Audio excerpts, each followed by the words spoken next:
Hello. चलिए पहले बच्चों जय हिंद, नमस्कार। एक बार फिर से आप सभी का बहुत बहुत स्वागत है। तो देखिए यह हमारा जो है ना क्वेश्चन बैंक जो है 2018 है, ठीक है ना। 2018 पे हम लोग आ चुके हैं, ठीक है ना। जो हमारा 18 है, तो इससे पहले 11 से लेकर 2017 तक हम क्वेश्चन अपलोड कर दिए हैं। आप सब उसे देख लीजिएगा, नीचे आपको लिंक मिल जाएगा डिस्क्रिप्शन में, ठीक है। तो चलिए क्लास को करते हैं स्टार्ट, बिना समय गवाएं। चलिए जी, आज का देखिए पहला प्रश्न हमारा है कि दांत विशेषज्ञ किस दर्पण का उपयोग मरीजों के दांतों का बड़ा प्रतिबिंब देखने के लिए किया जाता है, अर्थात डॉक्टर के द्वारा किस दर्पण का इस्तेमाल किया जाता है, ठीक है ना। अनेक डॉक्टरों के द्वारा रोगियों के नाक, कान, दांत इत्यादि को जांच करने के लिए डॉक्टर जो है वह किस दर्पण का इस्तेमाल करता है, ये आपको क्वेश्चन पूछ रहा है। आपका हो जाएगा अवतल दर्पण, ठीक है। अगला क्वेश्चन है कि कौन सा लेंस अपसारी लेंस कहलाता है ना। यानी किस लेंस को अपसारी लेंस भी कहा जाता है। तो देखिए लेंस आपका होता है दो, एक होता है उत्तल लेंस, एक होता है अवतल लेंस। तो अवतल लेंस को प्यारे बच्चों कहा जाता है अपसारी लेंस, और उत्तल लेंस को कहा जाता है अभिसारी लेंस। अगला क्वेश्चन है कि पुतली के साइज को कौन नियंत्रित करता है। तो पुतली के साइज को आपका परितारिका नियंत्रित करता है। परितारिका को हम लोग क्या कहते हैं, आइरिस भी कहते हैं, आइरिस, परितारिका या आइरिस। नेक्स्ट क्वेश्चन है कि किस दृष्टि दोष को अवतल लेंस और उत्तल लेंस दोनों लेंसों से बने फॉक्सी लेंस के द्वारा संशोधित किया जाता है।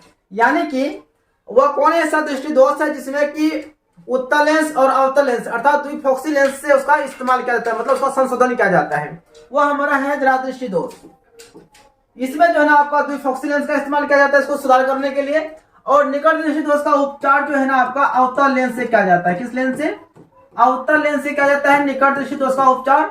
और दूर दृष्टि दोष का उपचार जो है ना प्यारे बच्चों आपका उत्तल लेंस से किया जाता है। कौन सा लेंस? उत्तल लेंस से। और यही उत्तल लेंस हम मानव में पाया जाता है ना। यदि क्वेश्चन पूछेगा कि मानव नेत्र में कौन सा लेंस पाया जाता है तो बताना है उत्तल लेंस पाया जाता है, ठीक है ना। अगला क्वेश्चन आइए। हाँ, क्वेश्चन नंबर 5 हमारा है कि एक प्रयोग में अवतल दर्पण द्वारा किसी का हम प्रयोग करने वाले हैं, है ना। तो एक प्रयोग में अवतल दर्पण के द्वारा किसी बीम का प्रतिबिंब, बीम का मतलब वस्तु होता है ना, किसी वस्तु का प्रतिबिंब एक पर्दे पर प्राप्त किया जाता है, ठीक है। दर्पण की फोकस दूरी को निर्धारित करने के लिए प्रयोगकर्ता को मापने की जरूरत होती है। जब हम किसी पर प्रयोग करते हैं तो जहां पर पर्दा होता है, पर्दा से हम किसी वस्तु की दूरी को नापते हैं। तो हमारा आंसर हो जाए क्या? दर्पण तथा पर्दा के बीच की दूरी को नापना पड़ेगा। किससे? दर्पण जो रखे हैं और जो पर्दा उसके बीच के दूरी को नापना पड़ता है। अगला क्वेश्चन है कि शब्दकोश के छोटे अक्षरों को पढ़ने के लिए, शब्दकोश यानी कि डिक्शनरी है ना, डिक्शनरी के छोटे अक्षरों को पढ़ने के लिए आप किस लेंस का प्रयोग करना पसंद करेंगे? तो डिक्शनरी के यानी कि शब्दकोश के छोटे छोटे अक्षरों को पढ़ने के लिए हम लोग जो ना 5 सेंटीमीटर फोकस दूरी वाला उत्तल लेंस का प्रयोग करेंगे। किसका? 5 सेंटीमीटर फोकस दूरी वाला उत्तल लेंस इसमें है। तो देखिए हमारा ऑप्शन सी में है 5 सेंटीमीटर फोकस दूरी का उत्तल लेंस। तो हमारा आंसर हो जाएगा सी। क्वेश्चन 7 है निम्नलिखित में से कौन विद्युत विभवांतर का एसआई मात्रक होता है। यानी कि विभवांतर का मात्रक क्या होता है? तो वोल्ट होता है। देखिए हमारा ऑप्शन ए भी होगा सही और सी भी होगा, क्योंकि दोनों हमारा ऑप्शन क्या है, सेम है, तो वोल्ट हो जाएगा। और ओम जो है यह प्रतिरोध का मात्रक है। किसका? ओम प्रतिरोध का मात्रक होता है। एंड एम्पियर जो है यह हमारा विद्युत धारा का मात्रक है। विद्युत धारा का मात्रक क्या होता है? एम्पियर। अगला क्वेश्चन है कि लघु पतन यानी कि शॉर्ट सर्किट के समय विद्युत परिपथ में विद्युत धारा का मान क्या होता है? फिर बच्चों जब दो तार आपस में लड़ता है ना तो वहां पर क्या होता है, उच्च प्रबलता वाली धारा प्राप्त होती है, मतलब आग लग जाता है, अर्थात शॉर्ट सर्किट हो जाता है।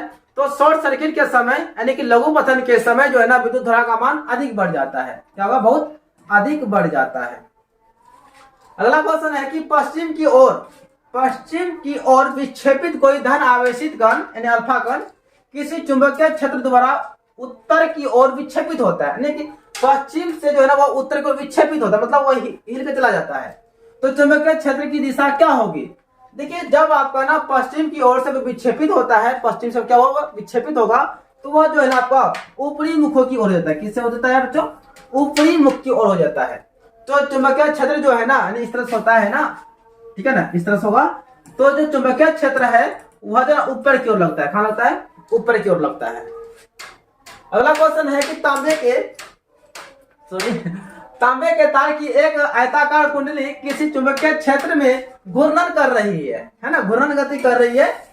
इस कुंडली से प्रेरित विद्युत धारा की दिशा में कितने परिभ्रमण के पश्चात परिवर्तन होता है। जैसे कुंडली होता है ना, मोटर जो होता है, तो आधे घूमता है, आधे घूमने में दूसरा उससे बल काम करता है, मतलब आधे चक्कर घूमते होते वह दूसरा मतलब उसमें दूसरा बल काम करना शुरू हो जाता है। मतलब इस तरह से ना पत्ती जो है ना, उस डायनामो जो होता है वो आधा घूमता है तो इधर का बल काम करना शुरू करता है, इधर घूमता है इधर का बल, यानी इस तरह से वो घूमना शुरू हो जाता है। तो आधे परिभ्रमण के पश्चात वह जो ना घूमना शुरू कर देता है। अगला है किसी विद्युत धारावाही सीधी लंबी परिनालिका भीतर की ओर चुंबकीय क्षेत्र करता है।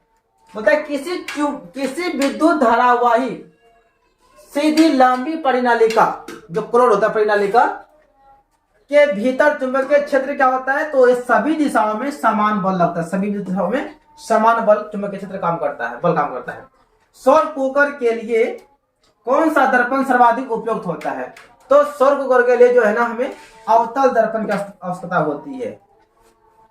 चिपको आंदोलन का मुख्य उद्देश्य क्या था, उसका उद्देश्य था वृक्षों को काटने से रोकना था, और यह चिपको आंदोलन का जो नेता था वह सुंदरलाल बहुगुणा था, याद रखिएगा सुंदरलाल बहुगुणा।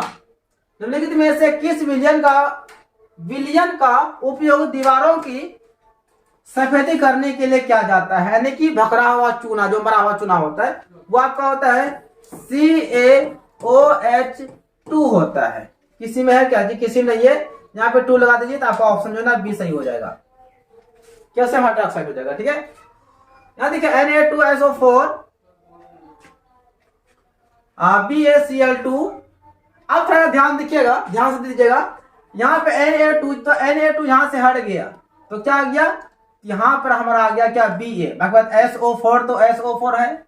और फिर ध्यान दीजिए Ba जहां पर था, यहाँ Cl2 है, Cl है ना यहाँ पे Ba था, वहां पे क्या आ गया Na आ गया है, यानी यहाँ पे 2 बार भी स्थापित हो रहा है। यहाँ से Na हट गया तो यहाँ आ गया, यहाँ से Ba हट गया तो यहाँ पे, मतलब ये वाला चीज जो है ना यहाँ SO4 में जो है ना, SO4 में Na को हटा के SO4 हो गया, मतलब यहाँ पे 2 बार विस्थापित हो रहा है, एक बार यहाँ पे हो रहा है एक बार यहाँ पे हो रहा है। इसको हम लोग क्या बोलते हैं, द्विविस्थापन अभिक्रिया कहते हैं। क्या कहते हैं भाई, द्विविस्थापन अभिक्रिया। आंसर हो जाएगा ऑप्शन सी, द्विविस्थापन अभिक्रिया। निम्नलिखित में से कौन सा बुझा हुआ चूना है, अभी जस्ट आया था बुझा हुआ चूना CaOH2O। यहाँ देखिए CaOH2। लवण Na2CO3 का जलीय विलयन होता है, तो लवण हमारा क्या होता है, कड़वा होता है, यानी ये क्षार प्रकृति का होता है, अर्थात 7 से अधिक हमारा हो जाएगा। लवण का ना Na2CO3 का जो pH मान होगा 7 से अधिक होगा, और अम्ल का 7 से कम होता है, और उदासीन 7 के बराबर होता है, मतलब 7 होता है।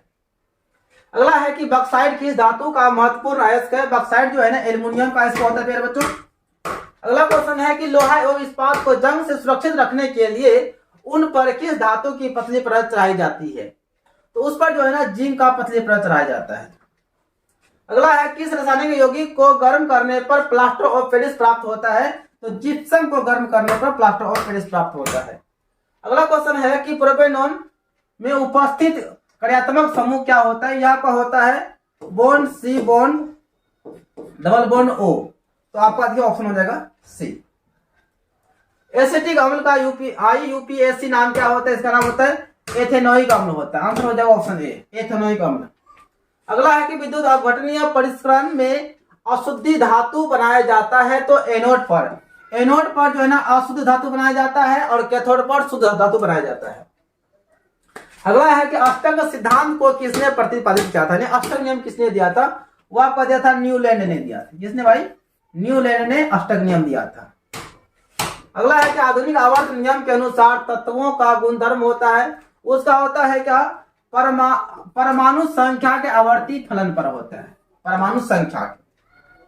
अगला है निम्नलिखित में से कौन सा आयन लाल लिटमस को नीला कर देता है, वो हमारा होता है हाइड्रोक्साइड आयन, यानी कि OH माइनस, हाइड्रोक्साइड आयन इसको हम लोग कहते हैं।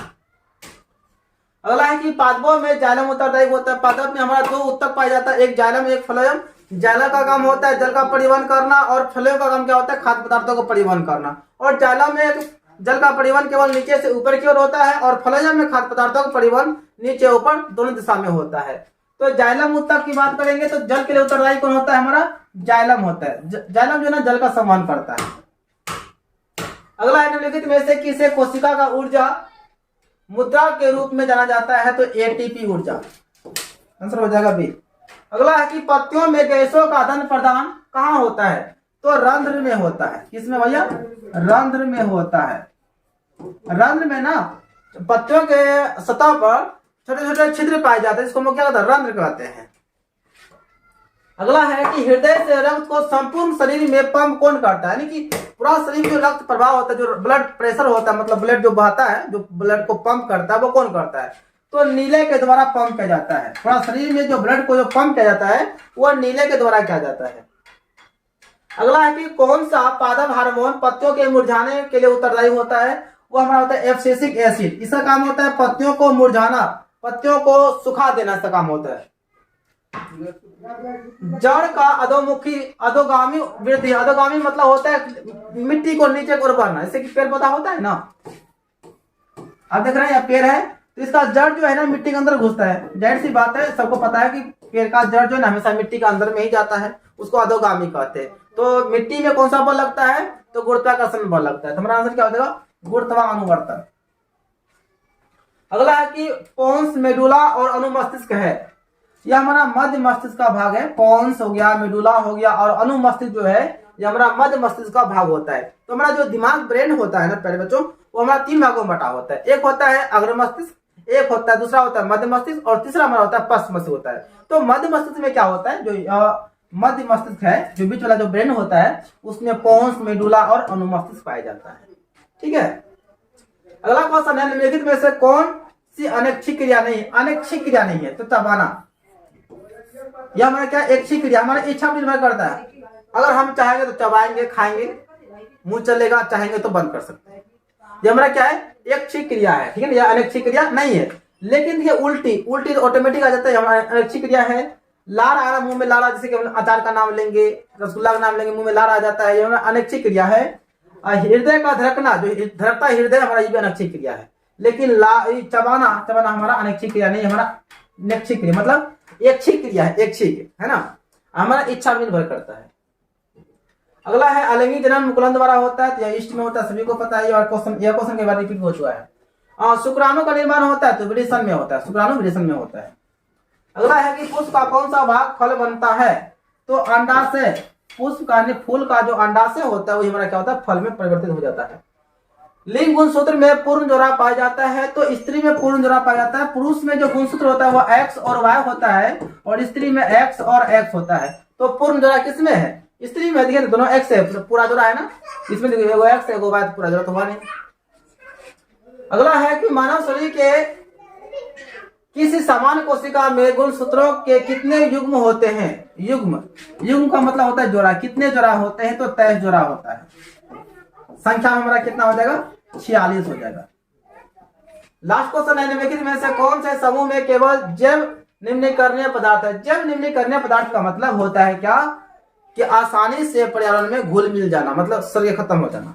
तो हमारा है केक, लकड़ी, घास, या पर्यावरण में मिट्टी में आसानी से सरगल जाता है। ठीक है ना, मिल जाता है। चलिए, तो यह हमारा 2018 का क्वेश्चन बैंक था मेरे बच्चों, यह हो गया कंप्लीट। ठीक है ना, हम लगभग 3 दिन से वीडियो अपलोड नहीं कर पाए थे, कोई वजह था, मुंह में थोड़ा इन्फेक्शन अंदर में हो गया था, जो कि हम सही से बोल नहीं पा रहे थे, अभी भी सही से नहीं बोल पा रहे हैं। ठीक है ना, फिर भी आप लोगों के लिए हम वीडियो बना दिए हैं। तो 19 से 20 बहुत जल्द आपके सामने क्वेश्चन आने वाला है। ठीक है ना, तब तक के लिए बेस्ट ऑफ लक, जय हिंद, वंदे मातरम। वीडियो देखने के लिए आप सभी को दिल से थैंक यू।